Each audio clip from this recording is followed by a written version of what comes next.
Good morning. Glad to be here, man. It's a high level event, man. Yeah, got me on after Coach Bucket, man. That's a hard act to follow. Hey, we got you on the opener too. We didn't want to wait till later, man. We're gonna talk Project Rise. We're gonna talk Shelton State. Talk a little bit of Embrace Us. We're gonna talk it all, man. But we'll let you guys kind of get it kicked off and just talk about Project Rise itself.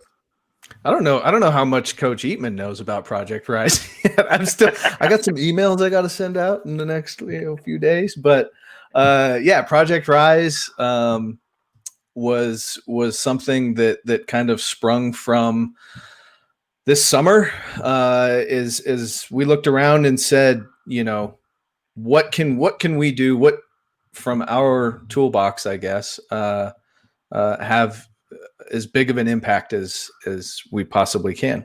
And so Project Rise is what is now actually 11 instead of 10 Black coaches from junior college, high school, and AAU, and coaches that we felt are not only ready but more than deserving of Division I opportunities next season. And it's not that Division I basketball is the end all be all of everything, but there is an absolute need for a significant increase in diversity in Division I basketball, especially. And so we said, well, we kind of know everybody. For some reason, people listen to us. So we should just kind of kick in the door and say, hey, here is 11 guys that y'all need to hire. And so Coach Eatmon was one of our first choices for that because we think he does a tremendous job as a coach, but he does a tremendous job as being the surrogate father to his kids as a coach is in his program. Quality of character above all else. And so, we will have Coach Eatmon in the program this year, and we'll be matching him up with a mentor head coach from the Division I ranks here shortly, and kind of going through a lot of stuff this year, and really just trying to find a way to inject as many minority coaches into Division I basketball next year as we possibly can, and do it again and again and again. Did we lose Brian? We may have lost Brian. Well, Brandon, I just want to say I really appreciate the opportunity. I think it's great what you're doing. I'm excited to be a part of it. I think it's huge. Like you said, I think it is a big need, and not only Division I basketball, but all over college basketball. Period. For sure. I think at the end of the day, I think our job is to make a difference in kids' lives. And when most of the kids in college basketball look like me, I'm excited for an opportunity to be able to make a difference, any way I can. Well, and we appreciate you wanting to be a part of it, because I think, guys like you instantly lend credibility to what we're trying to do. Because, there's not a program in the country that if they call and say, hey, I need an assistant, whatever, that we wouldn't say, hire Coach Eatmon. So we're really excited about this, because I think, we impact players' lives as much as we can and help as much as we can and stuff. But I think this is something that is just needed. And so we're excited about being able to help with the tools that we have at our disposal. So. Yeah, you didn't lose me. I was just trying to give Coach Eatmon a chance to take the mic for a second, man. I was trying to say, man, I didn't want him to get stage fright. All right, let's let him get out there a little bit. Talk a little bit before we go into Shelton State and talk more JUCO appreciation. Talk a little bit about Embrace Us. We're all blessed to be a part of this this awesome group for empowerment and for change. BG just talked about some change they're doing with JUCO Advocate, with Project Rise. Talk a little bit about Embrace Us. We all can kind of take a turn for it, but I'll let you guys kind of jump in on that first.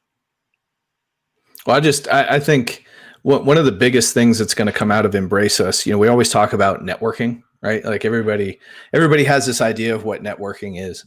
But there's a huge piece of networking that I think a lot of people miss out on. And that's really more the servant leadership side of it, where in a networking situation, it's not so much about what can you do for me? It's what can I do for you? And the circle that creates. And Embrace Us is such a strong group of people that are all like-minded in the thought of not what can you do for me, but what can I do for you? People in Embrace Us are constantly looking out for the other members as far as, how can I help you? What can I do to improve, your day? What can I do to help you get to where you want to get? And that's what's special about that group, I think, is that everybody there really understands that servant leadership side of things. Joe, for those that don't know what Embrace Us is, will you talk a little bit about that? Yeah, I mean, it's a great group. Penny and Corey and Huff, Brandon. I think they've done a great job of creating a big time group of like-minded individuals. And growing up, that was one thing that was always stressed to me. One, you got to surround yourself by good people, and two, you got to surround yourself by people that got a common goal. And I think the great thing about the group is, like Brandon said, it's not about what the group can do for me. It's more about what I can do for the group, what we can do for our communities, and how can we impact the lives of, our young men and women that we work with every day. So I think that's the great thing about the group. I think we've all got a common goal in impacting lives as a whole. I think it's going to be a big time group, and we've got great things coming that we're going to be doing here soon and in the future.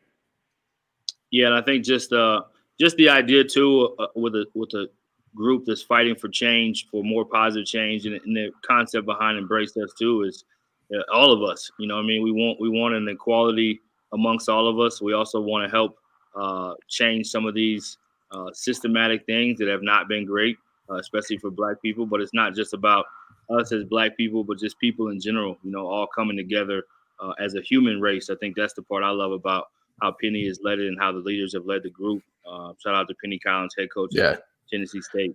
I was gonna say like special shout out to Penny Collins for his forethought and ability to put this thing together. I mean, Penny's one of the best coaches in all of basketball. Yep. And more people are starting to see that, and throughout his career, that name is just going to continue to rise. And I, he's so incredibly humble that he'll never say that, right? But for a guy that is on as fast of a rise as I think he's going to be on, to really step back and take a holistic picture, not just like I'll be a part of something, but to say I'm going to create something. Right. I'm going to create something that is going to be impactful and is going to, have an instantaneous effect on people's lives. There's not a lot of head coaches at the Division I level. Carm is doing the same thing with his group and Coach Golden and some of these guys that have said, hit the brakes. Coaching is important, but there's something else that's more important, and for them to really take that on, I think is special. Yeah, absolutely. Shout out to Coach Carm Massimillo at Siena, and then also shout out to Todd Golden at San Francisco, head coaches that also have Coaches for Change that Coach Carm has led, and then Coaches Coalition for Progress, Coach Todd Golden. So let's get to the good stuff. Let's talk some JUCO hoops. Tell us about kind of how you got into JUCO just a little bit. Tell us some JUCO success stories. Let's just have some fun, celebrate some JUCO, and obviously you're a head coach now. You got kind of a great story. You don't have to get into all of it, but definitely many people probably need to hear a little bit about how you ended up where you are and your perseverance and your kind of resiliency to who you are. Well, it is quite a long, unique story, but I'll give you all the cliff notes, and I'll start by saying I've probably been let go, more than anybody you're gonna have on the call today. But I've got an extremely unique story. I started out as a Division II grad assistant at West Alabama. Then after grad assistant, I took a head high school job for a year, and of course, long story, but my contract was not renewed at the end of the year. After going 20-10, my first year as a high school coach. After that, I went back to West Alabama as a full-time assistant. And Division II basketball is very similar to coaching junior college basketball. You got small staffs, and you kind of learn to do everything. So I think that was a blessing for me to have that opportunity where I was able to coach, I was able to recruit, I was able to look at budgets, I was able to do a little bit of everything. So that way, when I got my first opportunity to be a head JUCO coach at Alabama Southern at the time, not Coastal Alabama. I think it's North. I kind of had experience doing everything. So I took that job in October 1 and had a jamboree on October 6th. With with the team I didn't recruit and with no assistant coach. So I spent the whole year basically with no assistant coach, and was able to go 20-10 there, and was called in at the end of the year, and contract was non-renewed there. So I was fortunate. I was fortunate to be able to land on my feet. Coach Mohan, who was at Shelton at the time, was looking for an assistant. And I'm from Tuscaloosa, so he gave me the opportunity to come be his assistant for 4 years. In those 4 years, I was a finalist for 5 head coaching positions and didn't get either one. So I wasn't feeling too great about myself. And Coach Mohan decided to retire, and I was fortunate to be able to be named the interim head coach for my first year. My first year there, we had a lot of success. We won the league and made it to Hutch as an interim. And in October of the following year, I was sitting in the president's office interviewing for the job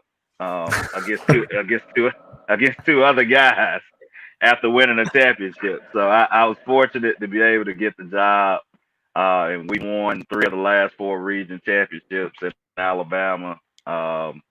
We've had, I think 14 guys signed Division I scholarships in the last 4 years, which is unique in our situation because I don't know if anybody knows this, but in Alabama, we only offer books, tuition, and fees. We can't touch housing and meals. So to be able to get the level players that we've been getting over the last 4 years and have so many guys go Division I is a success story in itself. Y'all got a dude that might hear his name called next year. Yeah, on draft night.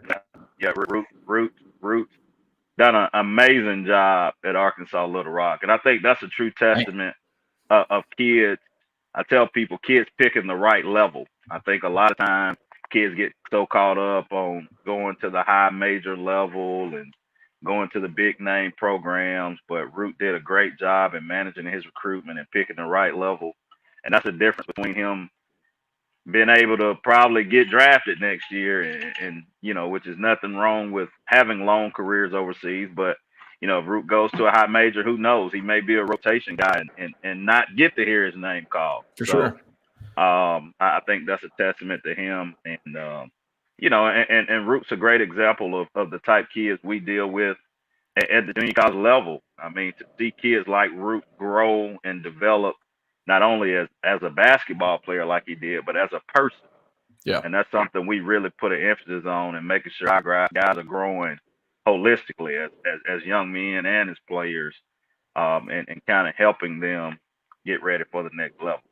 Yeah, I mean, Root's maturity level from when he got to Shelton State to when he left Shelton State was night and day, and a testament to not only your coaching but his buy-in to what you're trying to do, which has now led him to being a guy at Little Rock where he has all the physical tools, right? But what's going to make Root special is when he shows up, whether it be at an individual workout or at the combine or something like that, and he just plays with a different attitude and a different fire in him. And it's a different attitude and fire in him than he had his freshman year. That was the other thing that really was just like, hey, dude, go play hard. Go use the things that you have with the right attitude. And, here he is now. Yep.